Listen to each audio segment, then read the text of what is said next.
नहीं। इसलिए आप अगर पढ़ नहीं सकते तो गौर से सुना करें। यह आलमे रवा है,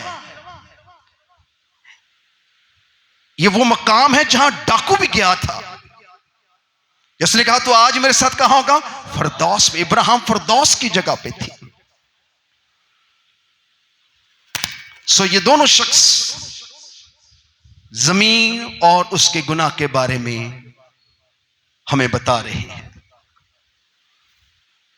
एक ऐसी खामोशी वहां थी, एक ऐसा गड़ा था जो जलता है, वो जलता जा रहा है, और जो पाक हुए हैं वो इब्राहिम के गोद में हैं, यानी कि इब्राहिम के ईमान की जद में। यानी इब्राहिम जैसी खुदा पर ईमान के साथ मरे तो भी उनकी रूहें जमीन पर मौजूद हैं, वो आसमान पर उनकी रूहें नहीं जा सकती। क्यों? क्योंकि अभी तक मौत पर फतह नहीं हुई है। अभी तक मौत पर फतह, अभी भी गुनाह जमीन पर मौजूद है। इसलिए खुदा का कलाम कहता है, हम सुनेंगे और समझेंगे। ये बहुत अहम चीज है जो मैं आपको बता रहा हूं। जो आमीन और सच्चा और बरहक गवाह है, खुदा की खलकत का मब्दा है, वो ये फरमाता है, मैं तेरे कामों को जानता हूं, ना तू सर्द है ना तू गर्म है। काश तू सर्द या गर्म होता, बस चूंकि तू ना गर्म है ना सर्द है, बल्कि नीम गर्म है, इसलिए मैं तुझे अपने मुंह से निकाल फेंकने को। अब देखे कि अंबिया भी जमीन में दफन है, उनकी रूहें भी, उनके बदन भी। यह हालत जब से इंसान पैदा हुआ है तब से ऐसे है। इसलिए जब यीशु ने सलीब पर जान दी तो उसने क्या कहा? क्या कहा उसने? आखिरी कलमा क्या था? क्या हुआ? शाबाश, हाथ उठा के बोलेंगे क्या हुआ? आइए सब बोलेंगे क्या हुआ? तमाम हुआ। मैंने वो काम कर दिया है जो आज तक नहीं हुआ है। यीशु ने बाप के मुताबिक जिंदगी बसर की और फिर गुनाहों का कफारा बना। उसने हर बशर के लिए जान दी। पतरस ने कहा कि हम तुझे सलीब पर नहीं जाने देंगे, हम तुझे कत्ल नहीं होने देंगे। यीशु ने कहा कि इब्लीस क्या हो? दूर हो, क्योंकि तुझे पता नहीं कि जो प्याला मैं पीने वाला हूं उसके बाद मौत क्या होगी? फना हो जाएगी। मैं मौत को मारने आया हूं, मैं जिंदगी का बानी हूं। हर चीज मेरे वसीला से और मेरे वास्ते खुदा ने बनाई है। सो बाप ने मुझे इख्तियार दिया है कि मैं मौत को क्या करूं? फना कर डालूं, क्योंकि गुनाह की मजदूरी क्या है? मौत है। तो यीशु ने सबसे पहले आकर के उसको फना किया। किसको? फिर गलत। सबसे पहले आकर यीशु ने गुनाह को फना किया। किसको फना किया? किसको? उसने कहा बाप इनको क्या कर दे? माफ कर दे। यीशु की पूरी खिदमत देखने उसने सबको क्या किया? और जो शरीयत के वजह से लोगों के कब्जे में थे उनको भी छुड़ा दिया। इसे पहला पत्थर वो मारे जिसने गुनाह ना किया हो। वो औरत छूट गई। उस डाकू को कहा तू आज ही मेरे साथ कहां होगा? फरदौस में। सो वो डाकू फरदौस में गया। किसके साथ? जानते हैं फरदौस में क्या हुआ? हर चीज उसके वसीला से और उसके वास्ते खुदा ने बनाई है। वो पूरी कायनात के खलकत का क्या है? मबदा है। कुछ चीज उसके वसीला के बगैर पैदा नहीं हुई है, और कोई ऐसी चीज नहीं जिस पर उसका इख्तियार नहीं है। आइए अपने कदमों पे खड़े होंगे, क्योंकि ना तू सर्द है, फिर कहना सर्द है, ना तू सर्द है ना तू गर्म है, बल्कि तू नीम गर्म है।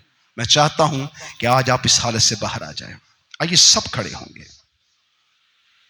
मैं बड़ी खास और अहम बात आपको कहने वाला हूं। ये कलाम का एक बड़ा खास चैप्टर, एक हिस्सा है जो आपकी रूहों को गर्म कर देगा, आपको सरगर्मी की रूह देगा, आपको यीशु का एक अजीब रूप इसमें दिखाई देगा जो आज तक शायद आपसे छुपा हुआ था। लेकिन आज मकाशवा की किताब का ऐलान है, इस नबूवत की किताब को पढ़ने वाला, सुनने वाले और इस पर अमल करने वाले क्या है? आज आप क्या बन जाएंगे? मुबारक हो जाएंगे। सो यीशु ने उस डाकू से कहा, तो आज मेरे साथ कहाँ होगा? फिरदौस में। जब यीशु ने सलीब पर जान दी, ना सिर्फ उन लोगों का कफारा हुआ जो जमीन पर थी, बल्कि उनका भी कफारा हुआ जो पताल में थे, जो आलमे रवा में थे, जो फिरदौस में थे, यानी कि नबियों की रूहें। वो भी आसमान पर नहीं जा सकती थी। उनके लिए एक नई क़यामत आने वाली थी, क्योंकि क़यामत और जिंदगी कौन है? क़यामत और जिंदगी कौन है? क़यामत और जिंदगी कौन है? यीशु है। उसने लाजर की कब्र पर खड़े होकर कहा था, क़यामत और जिंदगी तो मैं हूं, कोई मेरे वसीला के बगैर बाप के पास नहीं जा सकता है। Hallelujah, hallelujah. ना कोई नबी जा सकता है, ना कोई इंसान जा सकता है।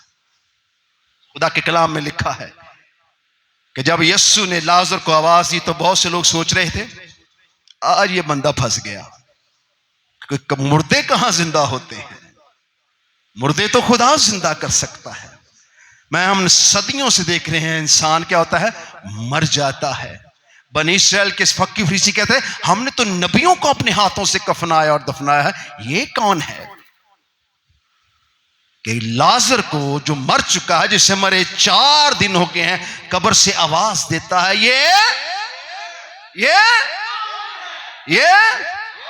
आप कहें, ना मैं सर्द हूं, ना मैं क्या हूं? नीम गर्म हूं। सो डाकू यीशु की आवाज सुनकर उसने ईमान रखा। सो खुदा के कलाम ने आपको कुछ कहा था, अगर आप उसका जवाब देते तो खुदावन का रूह एक कुव्वत के साथ आपको बरकत देता। सो आसमान और जमीन की खिड़कियां और पताल की सारी कुव्वतें यीशु के ताबे हैं, क्योंकि यीशु खलकत का क्या है? मबदा है। हर चीज उसके वसीला से और उसके वास्ते खुदा ने बनाई है। सो जब यीशु ने सलीब पर जान दी, और जान देने से पहले वो जब लाजर की कब्र पर खड़ा था, उसने कहा, उसकी बहनें क्या कहती हैं? क़यामत जब आएगी तो लाजर जी उठेगा। यीशु ने क्या कहा? यीशु ने क्या कहा? यीशु ने क्या कहा?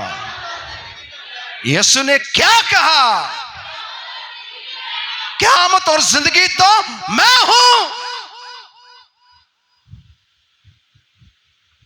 लाजर कब्र से क्या बाहर आ जा। 4 दिन का मुर्दा कफन के साथ बाहर आ गया। जब उन्होंने यीशु को इस तरह मुर्दा जलाते देखा और अपनी आंखों से 4 दिन के मुर्दे को कब्र से बाहर चलते देखा, तो वो जान गए कि यीशु सिर्फ नबी ही नहीं है, ये कुछ और है। बहुत से फक्की फरीसी यीशु पर क्या लाए? ईमान ले आए। उन्होंने कहा, बेशक ये शख्स जिस्म जान में इंसान नजर आता है, दर हकीकत ये कौन है? ये खुदा का वो कलाम है जो खुदा को जाहिर करता है। इससे बढ़कर क्या हो सकता है कि मुर्दे भी उसकी आवाज को सुनते हैं। सो खुदा के कलाम में क्या लिखा है?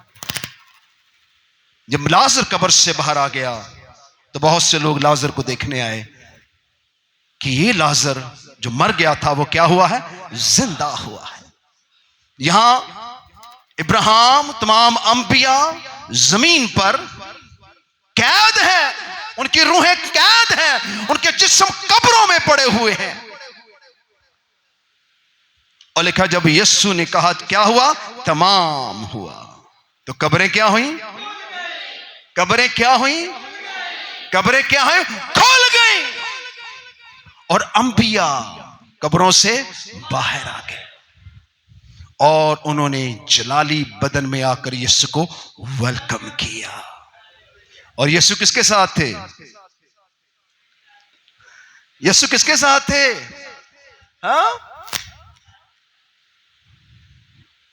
यीशु डाकू का हाथ पकड़ के आए थे। ये भी हमारे साथ जाएगा। बेशक ये गुनाहगार है, लेकिन आज ये क्या पा गया है, निजात पा गया है। जो कोई उस पर ईमान लाएगा हलाक ना होगा बल्कि हमेशा की जिंदगी पाएगा। सो अंबियाओं ने उस दिन जश्न मनाया। कहां पर, फिरदौस में जश्न था कि यीशु पताल में उतर आए हैं, आलम रवा में यीशु आ चुके हैं।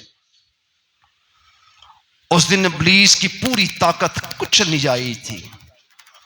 इब्लीस का सारा इख्तियार खत्म होने वाला था, क्योंकि बादशाहों का बादशाह और खुदावंदों का खुदा आ मौजूद हुआ था। उस दिन वो बागे अदन की कसम और खुदा के वादे और उसके कलाम के सच्चे वाकया उस पताल में, उस आलम रवा में और उस फिरदौस में जाहिर होने वाले थे।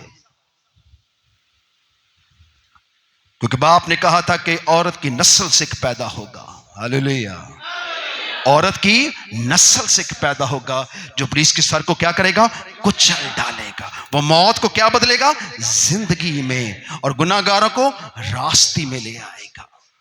हर घुटना उसके आगे झुकेगा, खा आसमानियों का हो, खा जमीन का हो, खा पताल का हो। सो ये घड़ी बहुत खतरनाक थी। इसके बारे में आप कम सुना है जो आज आपने सुना है। सो खुदा के कलाम में लिखा है कि उस दिन जमीन में एक अजब जश्न था।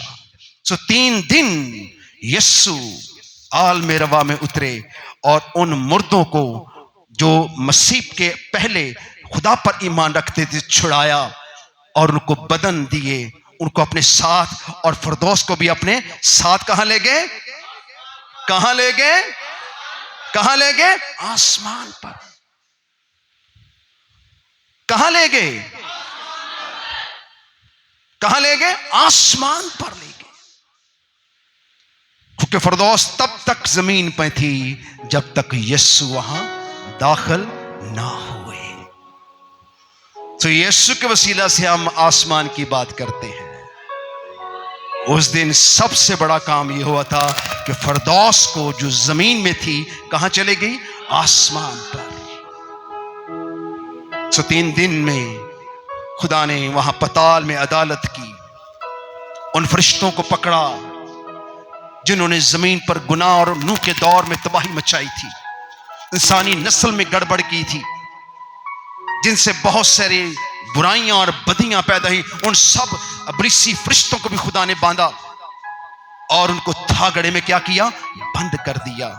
और नबियों की रूहों को और उस डाकू की रूह को यीशु अपने साथ ले गए। कहां पर, आसमान पर।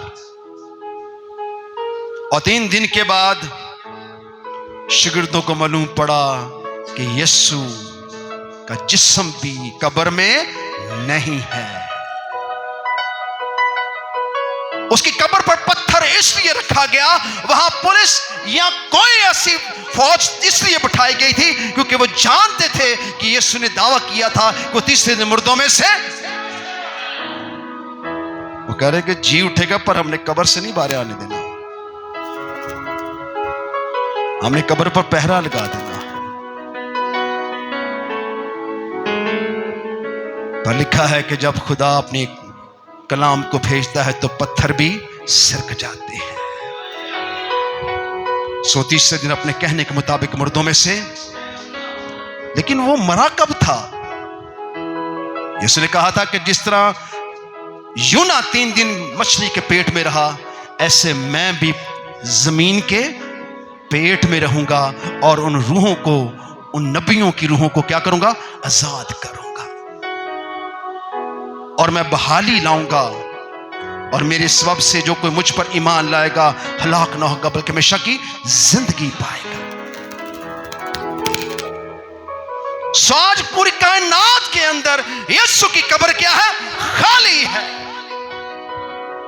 और फरदौस आसमान पर उठा लिया गया है। हालेलुया। मुझे इस खत को बहुत से तरीके से आपको सुनाना था। मेरी एक रिक्वेस्ट है आपसे, इसके आगे बहुत कुछ है, मैं अगले जुमे से बयान करने की कोशिश करूंगा, क्योंकि ये बहुत गहरा है। ये इतना गहरा है कि शायद मैं एक साल भी इस पे कलाम सुनाऊं तो कम होगा, लेकिन मैं थोड़ा सा आगे बढ़ूंगा ताकि आप खुदा की आवाज के शिनवा हो सके।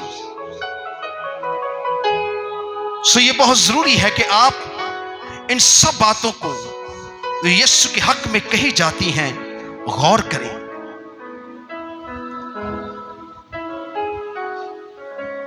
जब तो मसीह के साथ दुनियावी इब्तदाई बातों की तरह से मर गए, तो फिर इनके मानद जो दुनिया में जिंदगी गुजारते हो इंसान ने हिकाम पर तालीम के मुताबिक ऐसे कायदों के क्यों पाबंद हो कि इसे न छूना, उसे न चखना, हाथ न लगाना, क्योंकि ये सब चीजें काम में लाते लाते फना हो जाएंगी।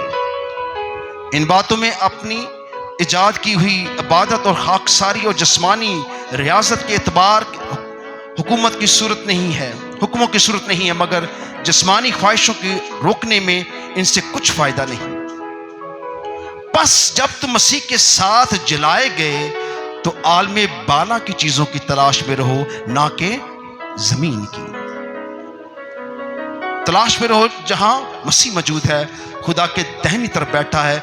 आलमे बाला की चीजों के ख्याल में रहो, ना कि जमीन की चीजों के, क्योंकि तुम मर गए और तुम्हारी जिंदगी मसीह के साथ खुदा में क्या है? पोशीदा है। जब मसीह जो हमारी जिंदगी है जाहिर किया जाएगा, तुम भी उसके साथ क्या किए जाओगे? जाहिर किए जाओगे।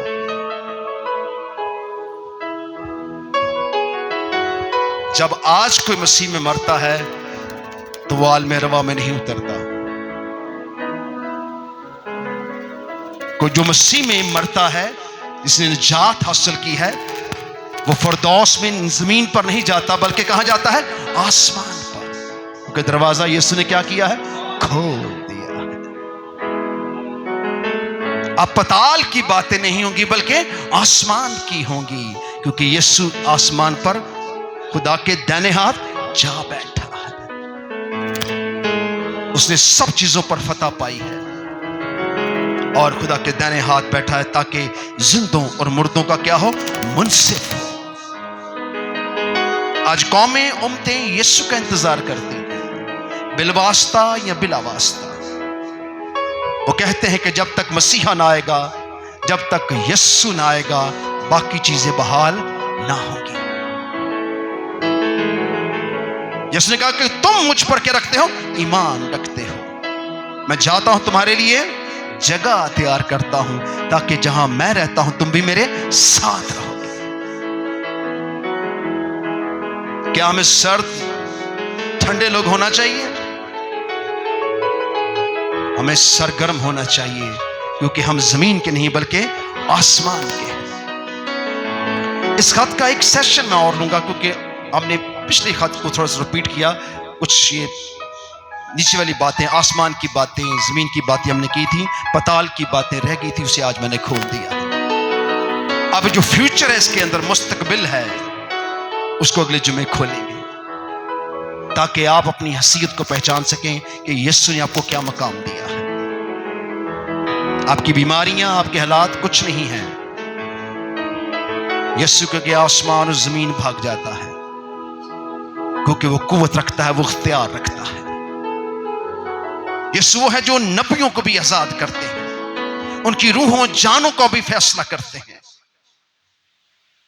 वो खुदा के बेटे हैं, और जो कोई ईमान रखता है यीशु खुदा का बेटा, वो क्या पाएगा? निजात पाएगा, क्योंकि ये यीशु को समझने का पूरा खुलासा है।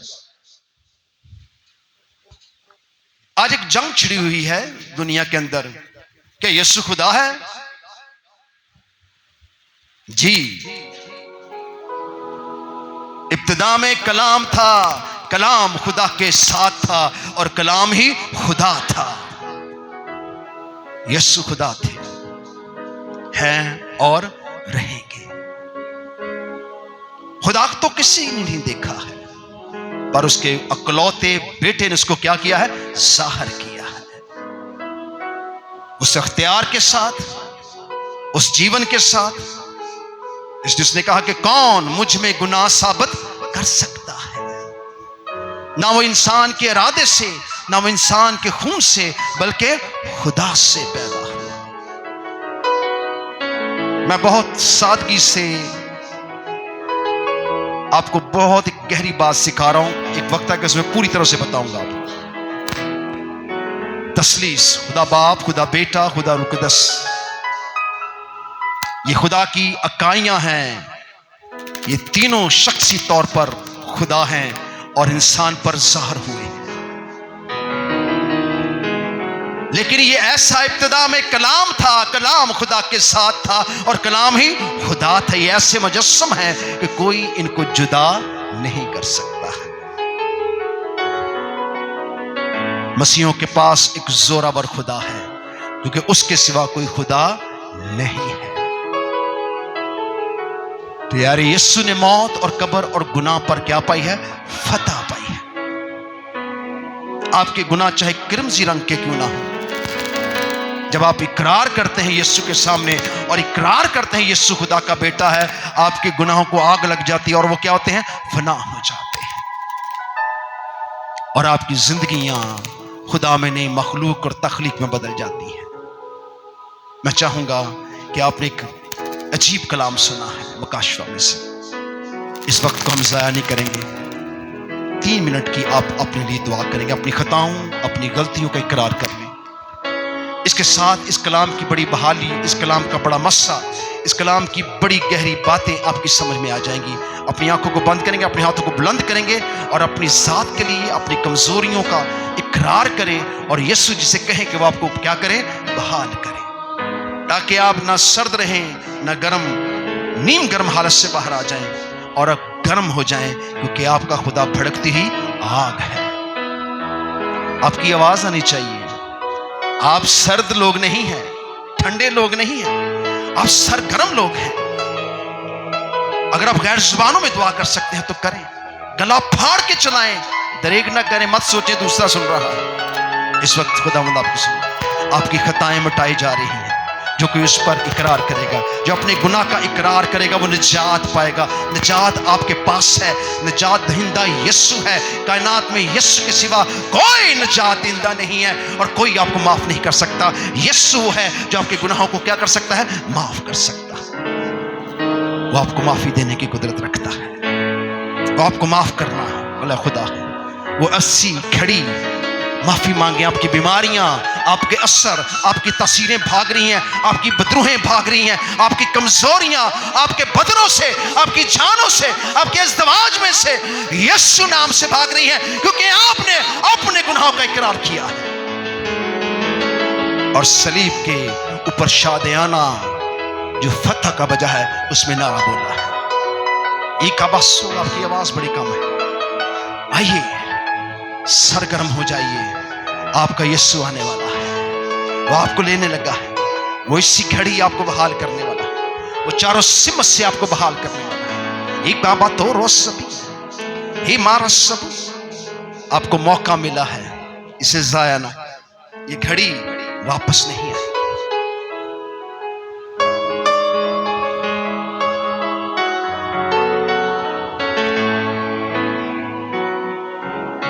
ये amasso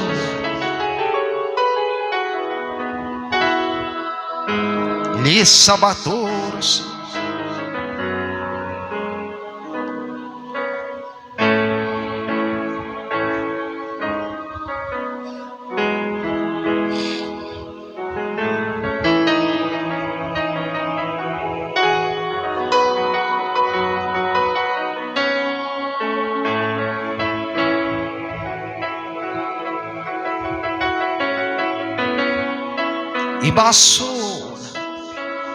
अपने हाथों को बुलंद करेंगे और खुदा बाप का शुक्र करेंगे। मेरे पीछे कहेंगे, प्यारे खुदावंद जी, बाप तेरा शुक्र अदा करते हैं तेरे कलमा यीशु के लिए, जिसने मेरी खताओं को माफ कर दिया है, जिसके पास अख्तियार है मेरे गुनाहों को मिटाने का।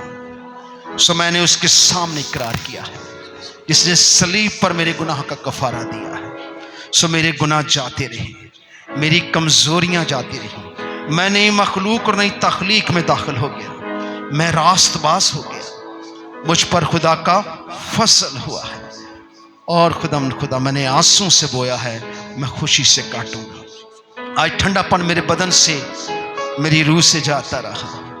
मैं तुझ में सरगर्म हो गया, क्योंकि तू आने वाला है, मेरा यीशु आने वाला है। मैं तैयारी करने वाला हूं, मुझे यहां से जाना है, आसमान पर उड़ जाना है, क्योंकि वो बादलों पे आने वाला है। मुझे लेने आ रहा है, वो मुझे लेने आ रहा है, क्योंकि वो मेरा खुदा है, वो जिंदा खुदा है, उसके सिवा कोई जिंदा नहीं है, क्योंकि वो मुर्दों में से, और अब वो मरने का बल्कि अबद बाद क्या रहेगा, जिंदा रहेगा। जो कोई उस पर ईमान लाएगा हलाक ना होगा, बल्कि हमेशा की जिंदगी पाएगा। कितनों को बरकत मिली है। आइए बुलंद नारे के साथ खुदा के कलाम की ताज़ीम करें।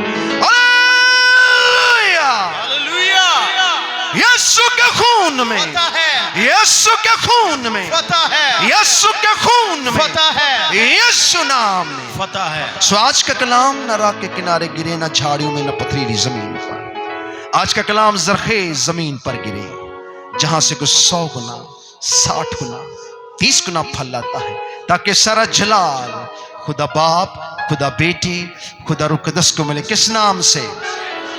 किस नाम से? यीशु नाम से मांग लेते और पा लेते हैं। आमीन। प्लीज तशरीफ।